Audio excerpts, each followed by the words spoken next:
This is Norbert Meyn at the Royal College of Music in London on the 30th of July 2014, and I have the great pleasure to speak to Laura Sarti. Laura, can you first of all tell us about where you were born and when as well? In time immemorial, I was born in Trieste in 1924, so I'm now 90 years old. It's a long time to be in this world. And what was your childhood like? Lovely. I was an only child with very nice parents. My mother was a singer. She studied singing in Trieste and in Vienna, where she met my father, who came from Czechoslovakia. And they married, and she gave up singing to be his wife. But she practiced every day. She had a piano diploma, and she sang and practiced every day. And I, as an only child, sat listening to her, and music just came in. She was good on languages. She sang in Italian, in German, in French. And I just imbibed it, as it were, like mother's milk. What about your father? My father adored music, but couldn't sing a note in tune, but had a very acute ear for anybody else who sang or played. He was a businessman, but he adored music, and he loved my mother singing. And when I started singing, which I did when I was, I think, 4 or 5, he liked that too. And I must say, they both went to the opera, to the Teatro Verdi in Trieste, which was a very good house, and where I heard from the age of about 7 or 8, Gilli, Magda Olivero, Schipa, Gina Cigna, you know, most of the great singers of that time. So my ear is tuned into that. And what was your father's profession, and did your father and your mother also really support your interest in singing and your eventual choice to become a professional singer? It wasn't like that at all, Norbert. You're talking as if this was a post-war childhood. It wasn't. My father was Jewish. He was an import and export merchant. And he came from Czechoslovakia, but he came to Trieste in 1905, because it was a big port. And as I say, he met my mother and married in 1923. He loved music. Music was part of our lives. We all loved music. But I was a child, and because he was Jewish, we left Trieste in 1939 and went to Egypt. And I was in Egypt throughout the war. And I went first to an Italian school, and when that shut down, to a French school, and then I went to an English school and learned English. And by the time I was 18, I had got a school certificate in English. And so I went to work straight away for the radio monitoring section in Egypt. And I worked there for 3 years till the end of the war. So, and nobody at that time asked you what you wanted to do. You did what life demanded that you do to keep yourself going. But I had sung quite a lot for the troops in little groups in Cairo and in Alexandria. And I had joined several little groups, and I sang with them. I did concerts in little camps outside Cairo and in hospitals. And I sang, "Lover, come back to me, and when they begin, and all that sort of thing. And they loved it, and I loved it. So then, when the war ended, I met an English-born violinist of Russian origin, and we married, and I came to England in 1947 with him. What about your parents? Did they stay? They went back to Italy, very happily. Yes, they went back to Italy. Back to Trieste? Yeah. First to Milan, where my father had business connections. So I had a chance to go to the Scala for quite a few years with them. So I saw some more great opera. I saw Callas. I saw Tebaldi. I saw not enormous because I went when I was on holiday, so I might have been 3 or 4 times to the Scala. And was your father able to resume his business activities in Italy? Yes, he was for a few years, but of course he was over 60 when we came back. So he did a few years in Milan, and when that finished, he went back to Trieste. They went back to Trieste. And what made you decide to embark on a professional singing career? Originally, as I was supposed to be fairly clever, and I had a facility for language and so on, I would have gone to university if I'd stayed in Italy. But of course, my studies had been interrupted. And I always loved singing, so I thought, well, I'd quite like to sing. And when I came to London, we lived in London, I made some inquiries, but we were both very, very poor. We had no money at all. And as you know, one has always paid in England for one's musical education, not so on the continent. But yes, in England, and I had no money at all. But as things happened in my life, we went to see Don Pasquale at the Cambridge Theatre in 1947. And the Norina was Alda Noni, a famous singer who sang with Strauss in Vienna. And she was singing Norina. And she came from Trieste. So I dared to go and knock at her door and say how much I'd admired her. And we became great friends. And she said, oh, what do you want to do with yourself? What are you doing? What are you trying to... I said, well, I'd quite like to sing, but I can't go to college. Oh, she said, they're doing auditions, you know. They're doing auditions in 2 or 3 weeks. Why don't you come and sing? I said, oh, okay. Okay, I'll come. I did. The conductor was Alberto Erede, who'd been at Glyndebourne before the war and was a very good conductor. And I think I sang Cherubino, which was about the only thing I knew, operatically. Don't know whether I sang anything else. And he said, come here. I said, bella voce. And he said, well, what experience have you got? So I looked at him with very big eyes and I said, none. Well then, go into the chorus and we'll give you little things to do and see how you get on. And that's what happened. I was in the chorus for 2 years and a bit, and I did The Shepherd in Tosca. I covered Berta, and I covered Cherubino. And that was my beginning. So I finished with the Cambridge Opera when they disbanded because the sponsor ran out of money. And as I was married, I thought, well, we thought we'd like to have children. So we had 2 children. And I was busy as one was in those days, coping with the children, the rationing or whatever difficulties were still left, and washing nappies and running to the girl. You know, it was hard, but very satisfying. And I didn't sing because I didn't have time. I also helped my husband in his business. And I didn't sing really for something like 5 years.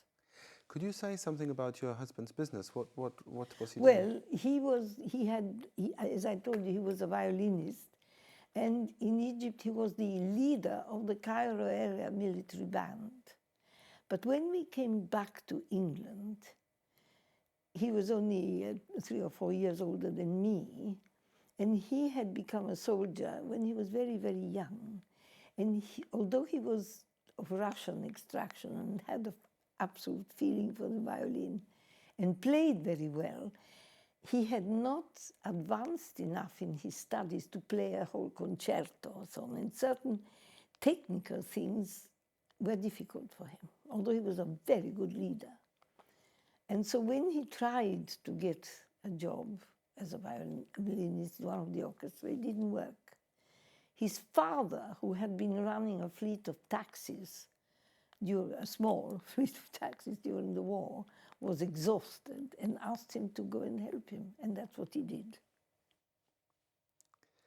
So when you went on to go back to singing after yes, the children. But there is a story okay. to that. Mm-hmm. Again, I never have thought of myself as being driven by ambition to have a career. I just needed to sing. Now, because I hadn't sung for 5 years, I started developing what would be now called depression. I was terribly depressed, which one didn't talk about in those days, and didn't know why.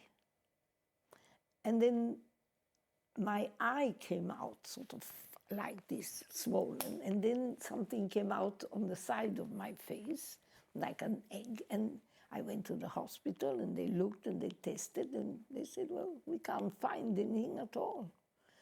And then the consultant said to me, well, my dear, he said, I'll have to cut the side of your face to find out what it is.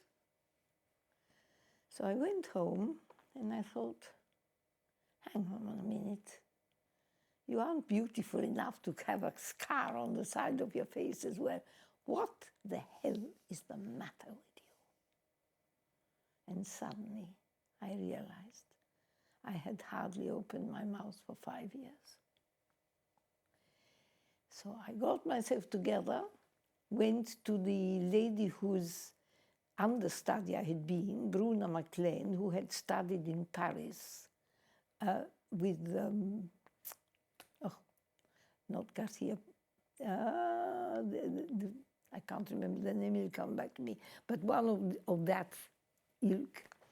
And I went to lessons once every 2 weeks or something, pushing the pram and taking the children. Within a month or so, everything had gone back to normal. And I have never had any trouble since, because I've continued to sing.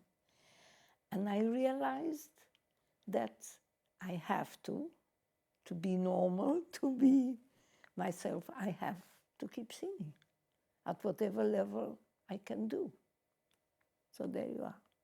So then I worked with her, and after a couple of years she said to me, Marchesi, that was the name, Matilde Marchesi was her teacher. And lots of coloratura, you know, the Marchesi school, the absolute old school of singing. And so after doing lots of coloratura exercises and all that sort of thing, she said, oh, I believe that Glyndebourne are looking for singers. So I went and auditioned for Glyndebourne, and I got in. With people like Catherine Wilson, who was in the chorus, Ray Woodland was in the chorus, Elizabeth Robinson was in the chorus. We were quite a lot of young singers. I was older than most of them. They were mostly out of college, and I was post-children. So I was in my mid-30s when I got back to it. But I made it. And how? I'll tell you quickly. Because in the second year, when I was understudying Enrichetta and Puritani and various other bits and pieces, Maestro Gui heard me one day as I was practicing in a studio and rehearsing. And I think he just recognized an Italian sound that was different. And so he picked me out of the chorus and gave me Berta for the next year in the Barber of Seville. And that was my first big professional engagement. And that's how my career started. From there, I went on. There were two teachers that you then worked with that I would like to talk about in particular. And the first one was Emmy Heim. Yes. When did you meet her? Well, when I came back, as I said, I couldn't go to Gellhorn, but I did feel I needed a teacher.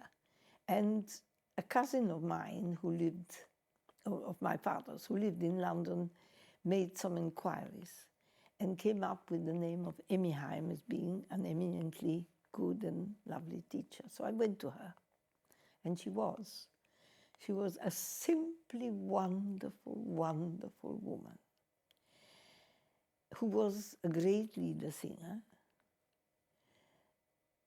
She had not a great voice, and she was, I think, in her 60s, more or less, when I met her. And she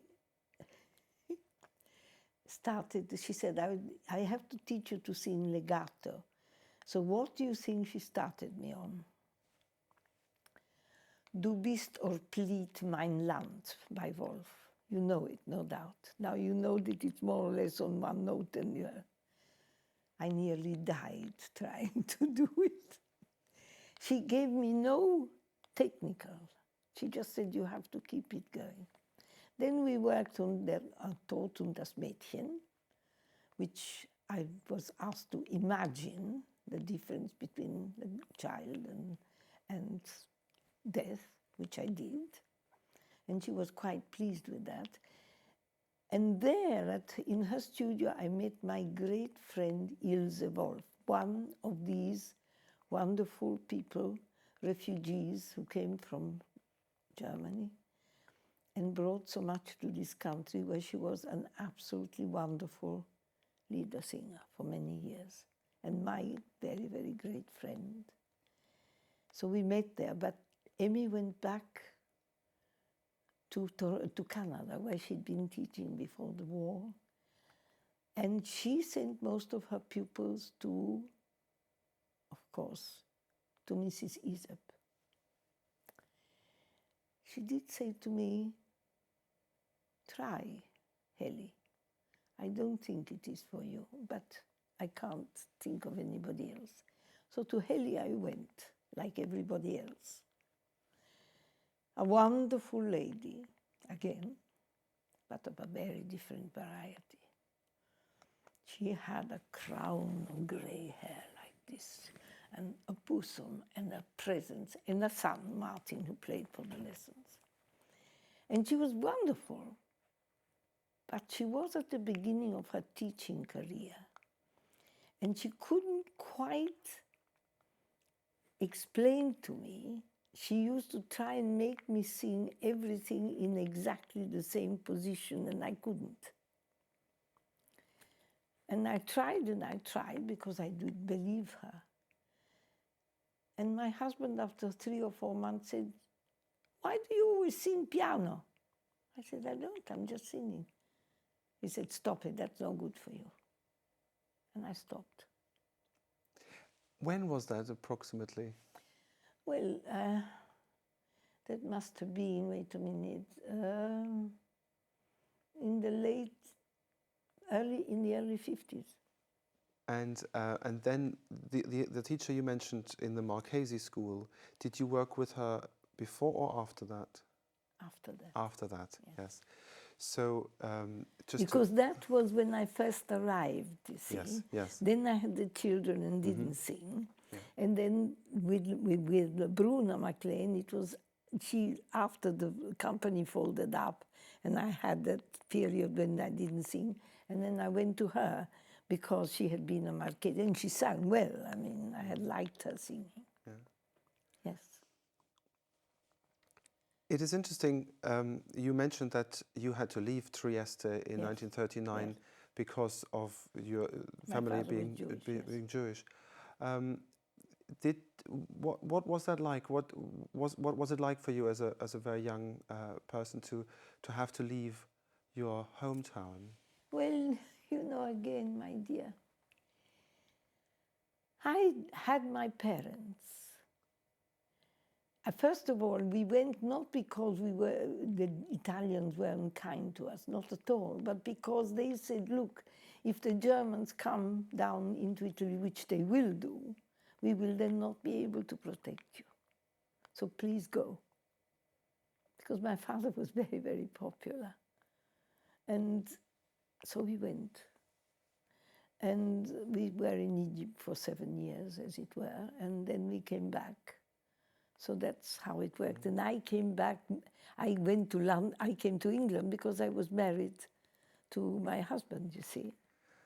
And what was it like I mean, how did your family survive in Egypt? Well, my father went to Egypt because he had a few business connections there. So although we couldn't take anything away with us, he was able to, as it were, work in a kind of consultancy because he had lots and lots of connections throughout the world. So he was able to keep going in that way, in a modest way, I have to say, but we did survive. And I have, I suppose, a very good nature. I am a positive rather than negative. I had my parents. I enjoyed the swimming and the climate. I found friends. Of course, I missed Italy and what I'd left behind. But I've always been one to look forward rather than back. And basically, I had my family and my parents, and that was vital. Did the Jewish heritage in your family play an important part in your everyday life and in your identity?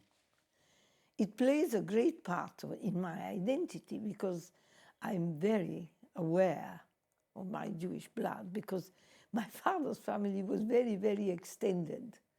There were 47 cousins, most of whom perished in various concentration camps.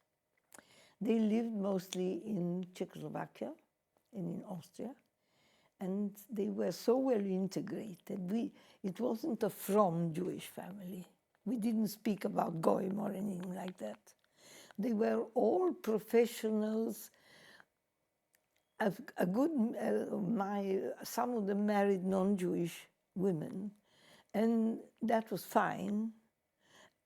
So they weren't so fearful, and that is why they stayed, and most of them died.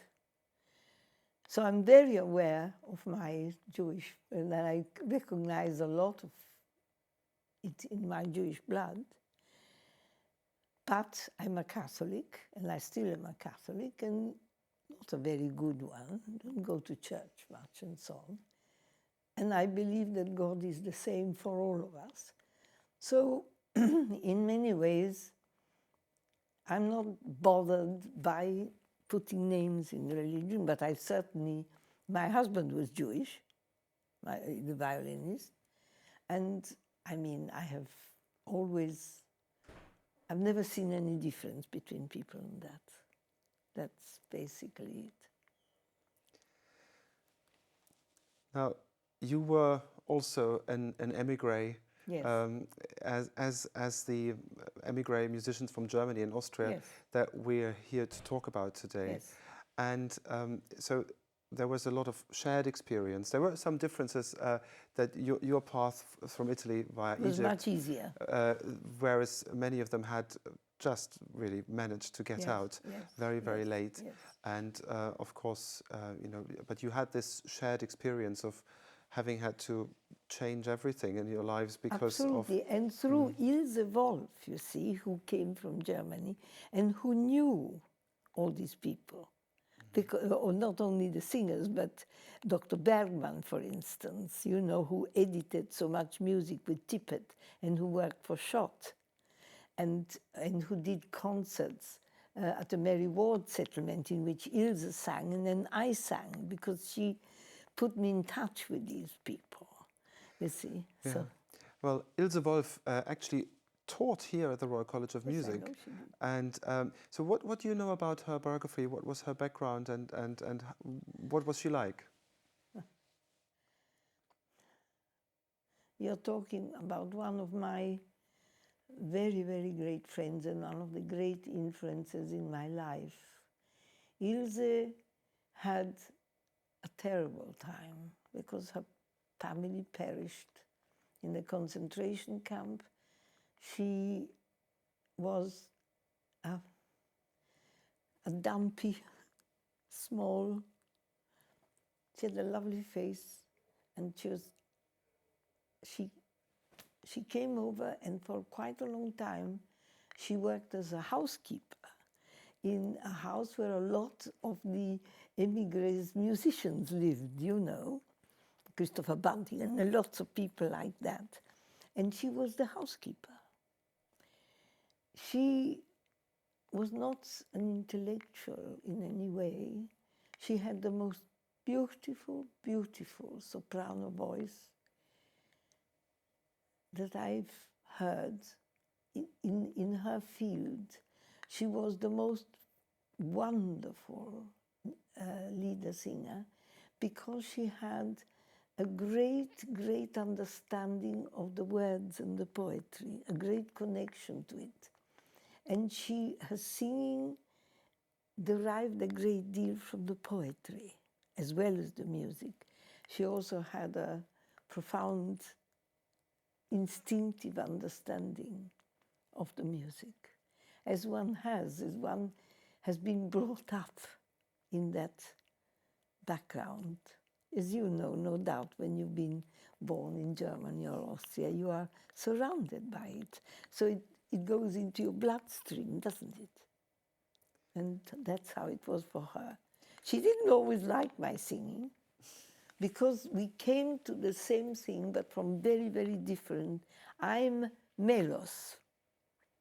I go with the sound first, with the melody, with the impetus of the music. And then I said, oh, yes, and oh, yes, those are the words. Do you see what I mean? Eventually, you come to the same thing. And what was her professional life like in this country? Well, she naturally had a following because she was very well known. She worked a lot for the BBC. She did quite a lot of recitals with Martin. See, she and Martin Isepp had a great partnership, and she did lots of recitals. Mrs. Isepp was not, I think, helpful to her, because Helene had this big personality. She taught Janet Baker, but you couldn't put Janet down. I mean, Janet would resist any personality and just take what was good for her, which she did, see. But Ilse was a deeply hurt person, a deeply wounded person in her self-confidence, in her thing. And therefore, she never managed to come out of the fairly small frame of leader. She did do one or two operas with the Chelsea Opera Group and Colin Davis at his beginning. She sang The Countess and so on. But she never managed to get that courage. She didn't have that sort of personality, that stage personality. She was basically a Kammersängerin. And then she became a teacher and a coach in her own right. Yes. Oh, absolutely, yes, yes, yes. Now, we've spoken about Emmy Heim. So then she would have passed you on to Helene Isepp. Then through her you met Ilse Wolf. Yes. But you had a friendship and you were colleagues. Absolutely. We lived in each other's houses for a long time. We were really, really, really great, great, great friends. I mean, Ilse was, because of her background, a very private person. I never really found out what it was that had so deeply affected her confidence as a woman, as a person, and as a singer, which affected everything that she did. And because she was as she was, you see, the establishment in this country does not particularly like the foreign influences, no. it takes a certain amount from them, but you never quite belong. I have now worked in this country both as a singer and as a teacher and a coach and blah, blah, and as a human being for 70 years, very nearly. And I love it. I love the country, I love the people. But the establishment, oh no, I have never been asked to take part in a jury, never. I have never been asked to do anything at that level. And as I well remember when I was auditioning at Gellhorn for postgraduate students with Johanna Peters, who was then head of singing, whom I had introduced to Gellhorn because we were colleagues, as singers, and I thought she was terrific. Said to me, oh, well, Laura, when we disagreed about the singing, you're emotional. You judge with your emotions. As if I didn't know what was a good voice and what was a promising musician. So that is a difference which comes back when we later on come to saying what is the difference between. That's why I mention it. Mm-hmm. Now, the other teacher that I would like to speak about or talk about with you is Lucy Manen. Yes. At what stage did you meet her? Well, now this is true. You must mention Paul first. Yes, okay. Because when I went to Glyndebourne, I had had very little coaching of any kind. And I met, everybody talked about this wonderful coach, Mr. Paul Hamburger, you know, and I had been offered my first BBC audition. And I thought, well, I'd better get to this Mr. Hamburger to prepare for this audition, you see. So very, very fearfully and shyly, I said, Mr. Hamburger, I wonder, have you got any time? And he said, looked at it, he always had his diary, bless him, looked at his diary. Yes, I can do this and this and this. Thank you very much, thank you. So then I went, and he listened to me and he said, where you been till now? I said, well, I've been a mother and I've been singing a bit. He said, do you know you have holes in your voice? I said, well, not really. He said, you need to go to a good teacher. You need to go to Lucy Manen. So I went. Lucy, do you know anything about Lucy? Have you read her book? But please tell us. Lucy was a very powerful teacher. She had the best ear of anyone I've ever met. She could hear what wasn't working here. Not necessarily the rest, but what happened in your head and all that, and in your throat, she could hear. And she had some of the Italian technique, but she went at it in a very, very strange way. She kept saying to me, do you feel your larynx? And the depth of your larynx. I can't really say that I did, because that's not how my natural way went. However, she did teach me a lot. I did do her exercises, and because she heard so well, she would say, no, he would say, your left sinus isn't working. You're not high enough here. And she did say some very useful things, of course. So I did learn and I did improve, and the holes got better. But she had to have you there. she liked to have a power over you. Now, I have never reacted well to anyone who has tried to, and so she would say things to me, and I would say, yes, yes, Lucy, can we please get on with the lesson? She also taught Claire Walmesley, soprano, whom I met through her and so on. And Claire became my greatest friend, apart from Ilse, and my duo partner. Eventually, Paul married her, and we formed, the three of us, the Benvenuto Duo, with Paul playing. Now, Paul was my main coach and accompanist. I also worked a lot with James Lockhart, who, of course, was responsible for Margaret Price.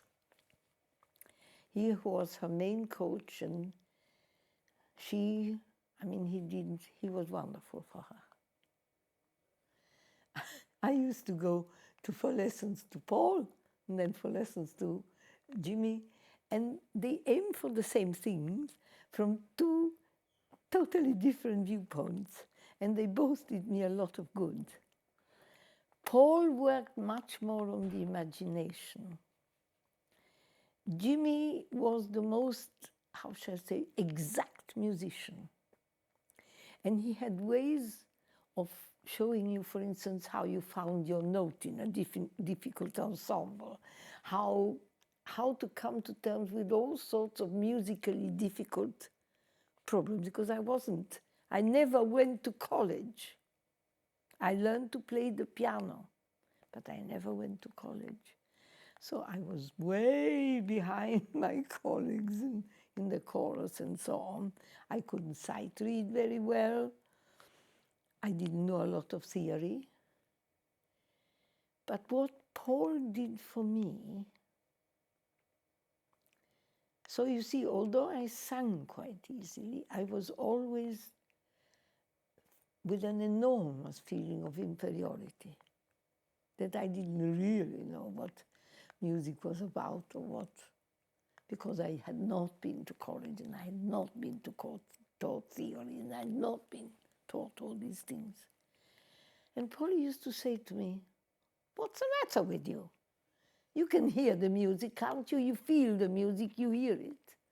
You understand the words," because I spoke French as well, and English and German and Italian.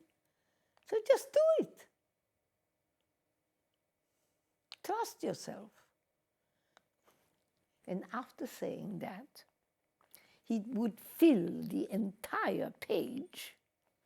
Have you ever seen one of his pages with arrows and all sorts of signs that said what I had to do technically to achieve what I wanted to achieve? I still work by what he said, by what I've learned from him.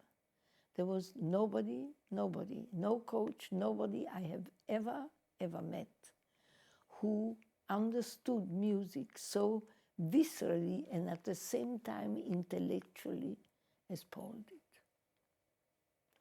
and who could transmit it, the humble man that he was, without ever putting his personality in it, but just helping you to be able to flower in your own personality and in your own gifts. So I will never forget him, what he taught me. And he was a very, very great man.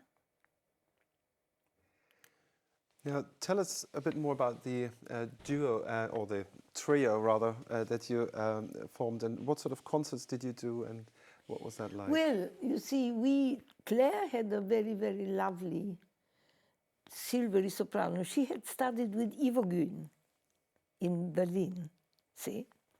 And she had this lovely, shiny soprano. And then she studied with Lucy Manen, you see?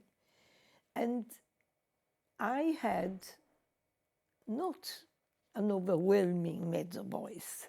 I mean, it wasn't a big, you know. I had what I would call a kind of Berganza type of Mediterranean mezzo. And I had depth, of course, more depth than she had. But with Paul making us work like two violins. We had to match our vibrato, we had to match our speech. Neither of us was allowed to come out of the musical language. So I think that our ensemble was really pretty good. I have brought with me comments and critics about it. And everybody remarked on we were really like an instrumental ensemble. And we loved singing together. We worked together for 15 years until Claire, poor darling, had multiple sclerosis. And she couldn't feel her feet anymore. So we couldn't go on working. But we had loved every single minute of our rehearsing together and our performing together. And we never had the slightest argument whatsoever. We enjoyed every minute, and working with the duo, apart from some performances I did, was the happiest musical experience of my life. So you've talked to us about how you've got to know several of the emigres much closer, and professionally and personally. Were you aware of a larger community there among emigre musicians in particular? You know,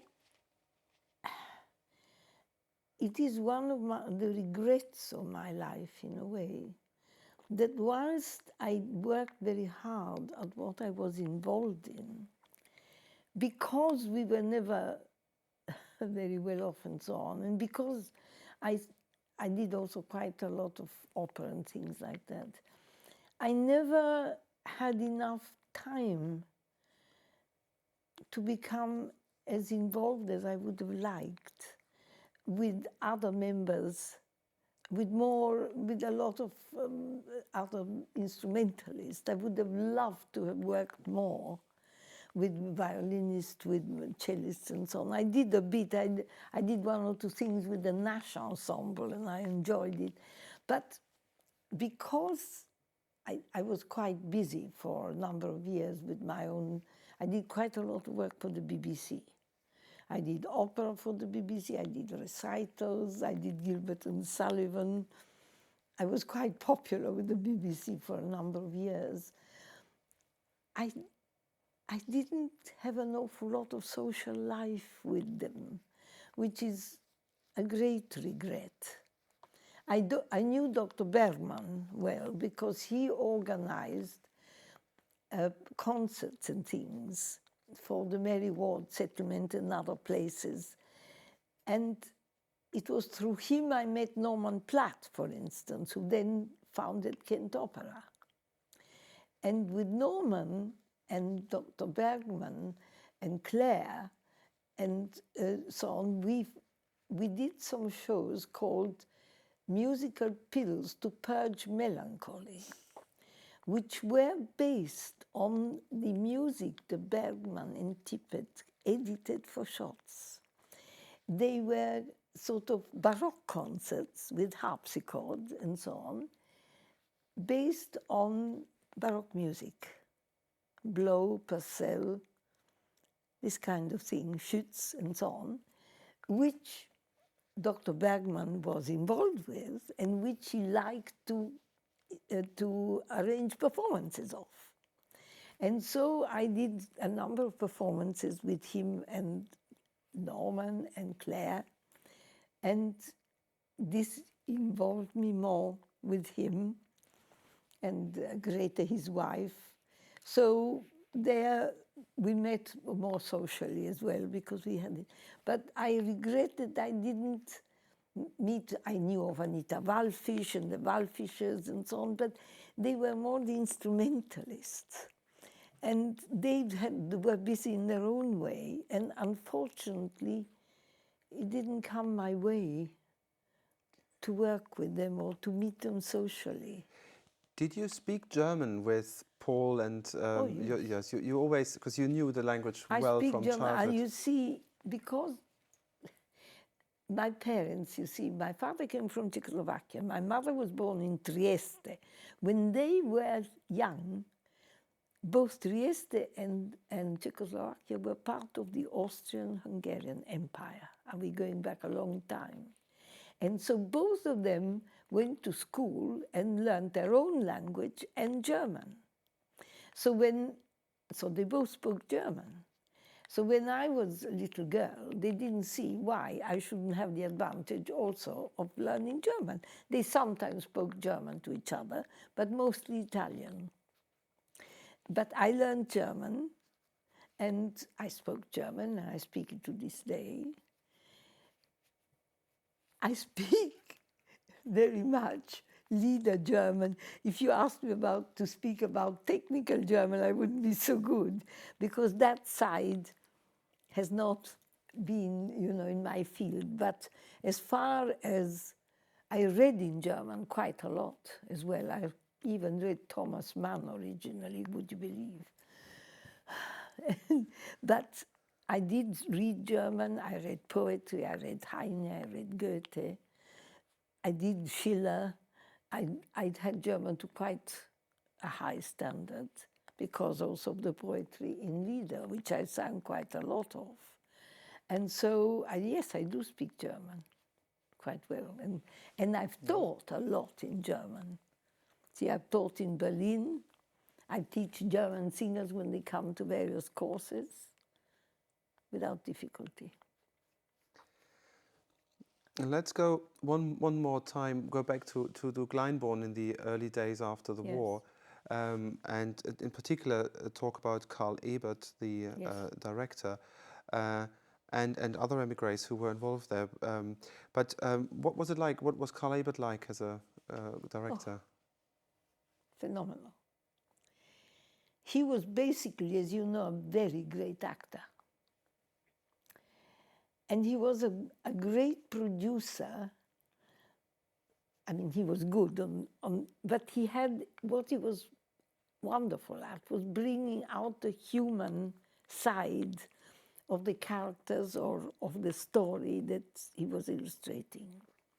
I well remember that I think it was one of the first operas was Idomeneo.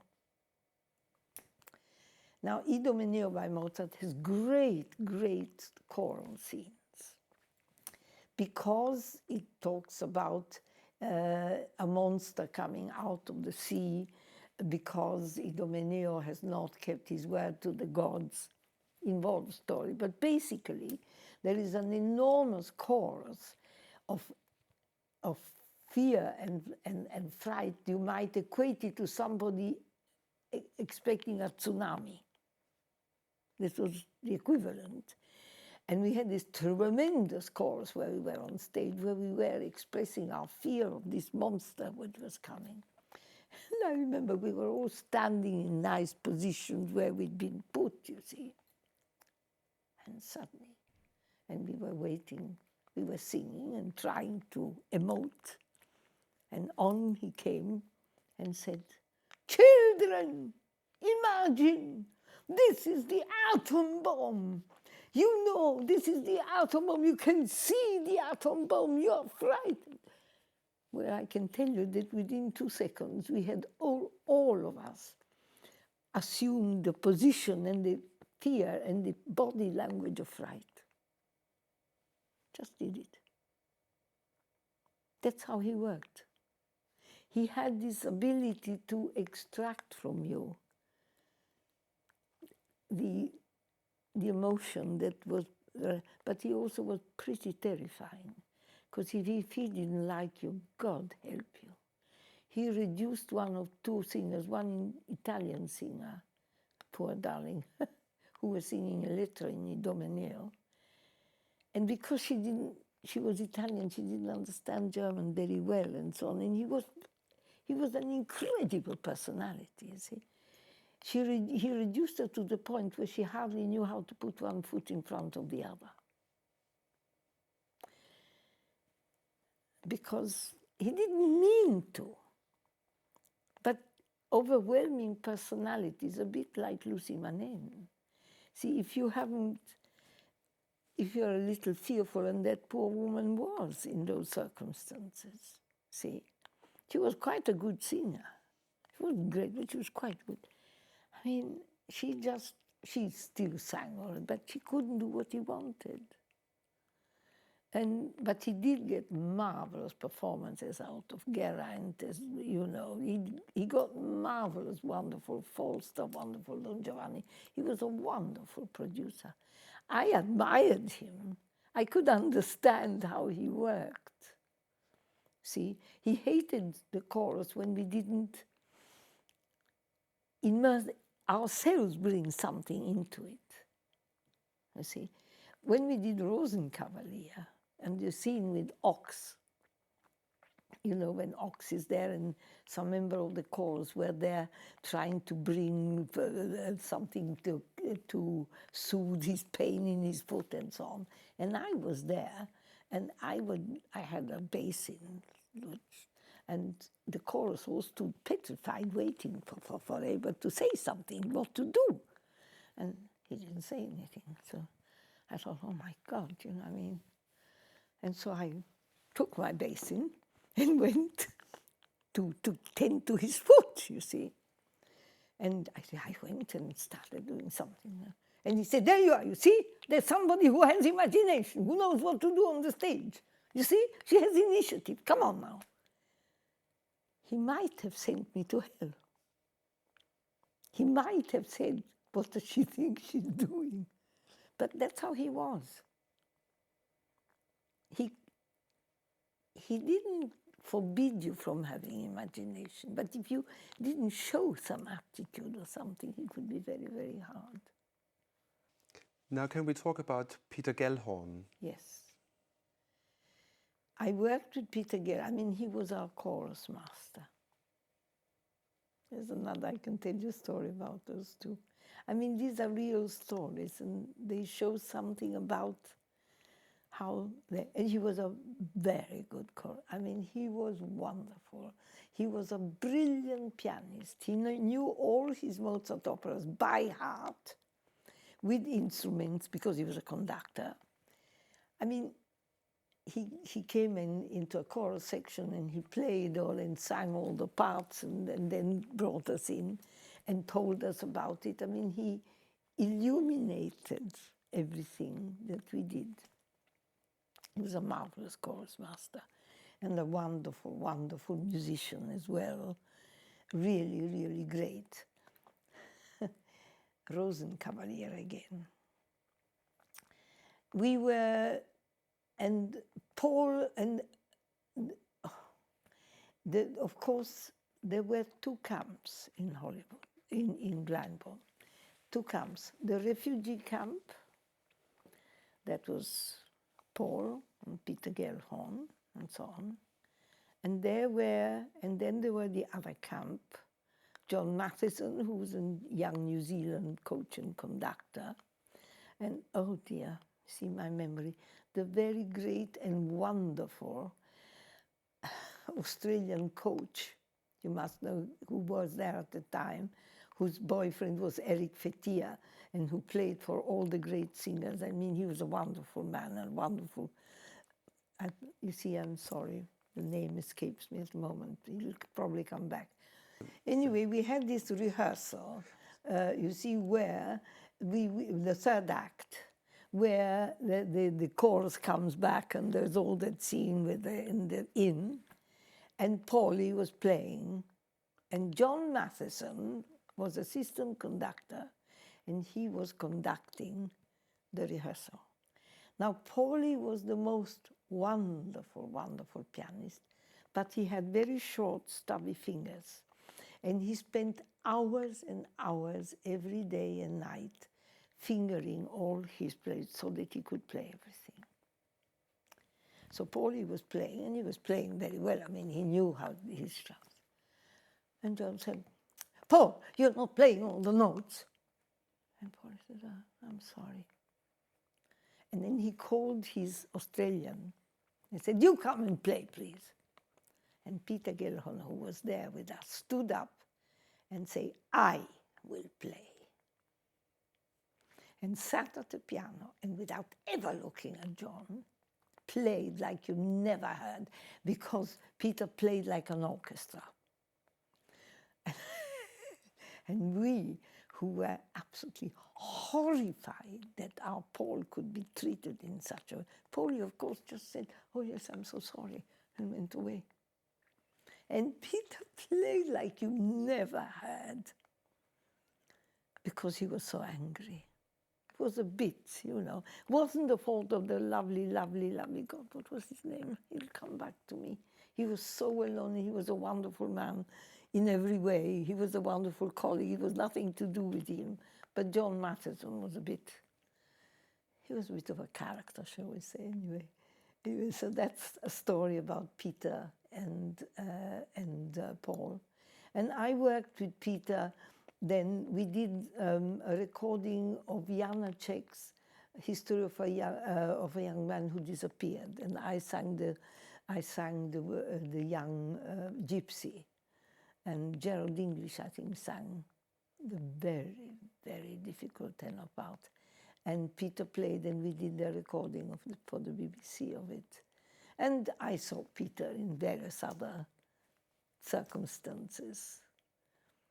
He was also a wonderful musician and an incredible pianist. So, thank you. Okay, perhaps. Well, is there anything perhaps you want to say a bit about your singing career in opera as well? Just a few things. What sort of roles did you do, and where did you do them? I mean, I was, as I say, I was already in my 30s when I came upon my real career. So that meant that for some people I was already a bit passé, as it were, you know. But I was lucky. I started with Gue. I did Berta with very good critics. All the others were, you know, Italian or whatever. And I did a recording for HMB as well. And Gue was very kind to me. He liked me a lot. He thought I think he thought I was musical. And he said, "Why don't you come to Italy? I can, you know, I will use you." And he gave me a letter for his agent. And I went to see her in Milan. And she said, "Well, you'd have to come over for a few months and sing to various people." My husband had departed with a young violinist by that time. And there I was, earning my living, and with my 2 children, who by that time were of school age. And I thought to myself, I can't. What do I do with the children? I can't go to Italy, take them out of their English schools. I can't do it. So I didn't. So I went on singing in England, so I was lucky. And through Jimmy Lockhart, who liked my singing and was very, very good to me, I did a lot of Spanish songs with him and so on. One day he rang me up and said, "Look, there's a new company, Scottish Opera, and they're looking for singers. And I want you to come tomorrow morning at 10 o'clock and sing to Alexander Gibson, and please bring 1 Italian aria and 1 French aria." So I quickly rummaged through my music, and Julie went and sang Cenerentola and Didon's aria from Les Troyens, which I had studied in French, and got the job. And for 7 years, I sang with Scottish Opera various mezzo roles and enjoyed it. Alexander Gibson was a terrific opera conductor. The company was wonderful. It was a very friendly atmosphere. It got better and better and better. And I sang a number of mezzo roles. I sang Cybele, I sang Geneviève, I sang Meg Page, I sang In Volo di Notte, which, from the orchestra pit. I sang Suzuki in Butterfly. I sang Emilia in Otello. And then I did concerts also in Edinburgh at the National Gallery, where they used to run concerts by myself and with the Benvenuto Duo. And then I did bits for Welsh opera, and then Kent Opera had started, and which was started by Norman Platt. And he knew me, of course, from our work with musical pills to purge melancholy. And so he asked me, his first opera was Dido and Aeneas, with minimal means. I mean minimal. I sang Dido, she was Belinda. Émile Belcourt was Aeneas. And he assembled a very good orchestra, conducted by the young Roger Norrington, who had just given up being a tenor to become a conductor. As a tenor, he was not the greatest. He was a very good musician, but he wasn't a natural tenor. As a conductor, he was terrific, but put the fear of God into me. He did. So we did Dido and Aeneas, and then we did L'Incoronazione di Popea. And I first sang Popea, which is reasonably high, in the leopard version. And I'll never forget, this is one of the differences, I'll come to it in a minute, doing Popea, the first rehearsal when we were all lined up, me, Adrian DePire, Sarah Walker, etc., etc. And I come to my bit, and of course I think I've got to sound sexy, haven't I? So I said, Signor, ascolta di da da di. And Roger looks at me and says, do you have to make that bloody awful noise there? Meaning chest voice, which in those days was thought to be wrong singing. Because if you think about Kathleen Ferrier and even Janet, they have a rich middle voice, sort of blended, but they never used chest voice as such, as one does in the Italian technique. Now, I used it, I would not use it if I were singing songs, if I were singing lieder, no. I wouldn't, because I would use the mixture, because it's not appropriate. But I thought, this is Monteverdi, now this is Italian, and this is supposed to be based on character and words. And so I said, with my heart in my boots, well, if you don't want me to, then I won't. And I didn't. But after I had been working with Kent Opera for several years, I then did Ottavia, and Sarah Walker took over Popea, and did other things with them as well, Handel and even Gilbert and Sullivan. I thought to myself, well, Roger can't think I'm that bad if I'm still coming back every year. He never said anything very complimentary to me until we went and took it, the Incoronazione, to the São Carlo in Portugal. And we did it there, and then we did it in Oporto. And we did the performance in Oporto. The next morning at 5 o'clock, we were at the airport waiting to take our plane back, as one does, having had a nice boozy night, drinking Porto. And as I stood beside Roger, who was very tall, he bent down and said, "Bloody marvelous." I said, "Roger, are you feeling okay?" And he grinned. "Bloody marvelous last night." The first and last compliment. Wow. Laura, bloody marvelous that you came to speak to me today. And I really can't thank you enough for sharing all these memories with us of your own life, your career, and those wonderful people you've worked with and you've met. I could go on talking to you for a long, long time. Thank you very much on behalf of the Royal College of Music and everybody who's helping with this project. Thank you. Well, I mean, I hope it's been a bit funny as well, because there certainly is a lot of fun going on in the world of singing as well. And I've enjoyed every single moment of my life as a singer and as a teacher, as I still do. So thank you. Thank you.